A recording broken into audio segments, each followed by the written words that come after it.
college and on up until the 3 or 4 years ago when I went, I dreamt of spinning that wheel. I dreamt I was on The Price is Right. I was a contestant. I won my way up. And I've still had dreams of being on The Price is Right, but I've had the experience. I know that wheel's heavy.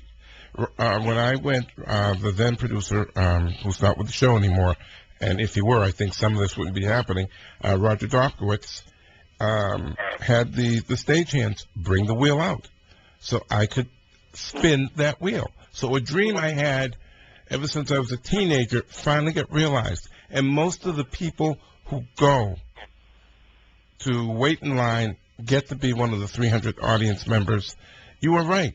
Will, you're very accurate when you say it is not necessarily winning a new car. It's not the prize they win. Of course they're going to be excited to have a chance to win a new car, but it's just to go through the procedure. One of the 4 people, your bid is right. You get to go up on stage and live that dream. Right. So for me personally, the dream for me, after having been, I had been many, many, many times, and finally on the 30th show that I taped, I got to hear William Tynan, come on down, and the rest of it was gravy. I didn't even care if I made it onto stage. It was such not only relief, but a dream realization to finally hear my name and the words, come on down. How'd you do? Right. That's what it seems like sorry? everyone does. Yeah. How did you do? Did you get up on stage? I unfortunately was called very late in the show. I was called. I only had 2 chances to get on the stage, and very tragically, the first chance I had to bid on an antique desk, I had a number in my mind, and then I heard the brand name of the furniture, and I bid higher than what I had in my head. This is a true story, and the actual retail price, I swear, was the first price that I had in my head. And you can see me on air pull my head down like, no! And the second prize, I did not get up on the stage. I was one of the contestants not appearing on stage will receive. Yeah, and Did you notice the people that are sitting in the ones that are left over, and they're not going to get up on the stage at the end of the show?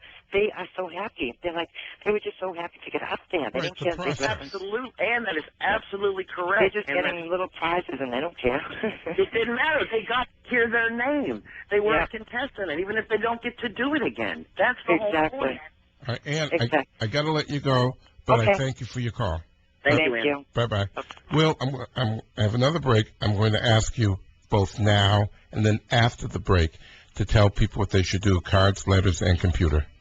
Very good. Go to SaveThePricesRight.com. At the bottom of that page, you'll find the address for Leslie Moonves, the president and CEO of CBS Television.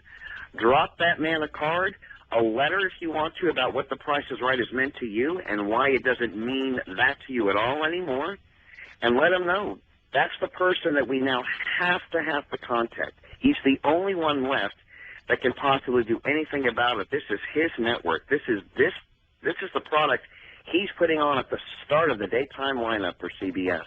And if there's enough people that let him know we're not going to watch the show anymore, he might get involved and call Fremantle and say you're changing it or we're not buying your product anymore. We're not going to air the product of the show that you air.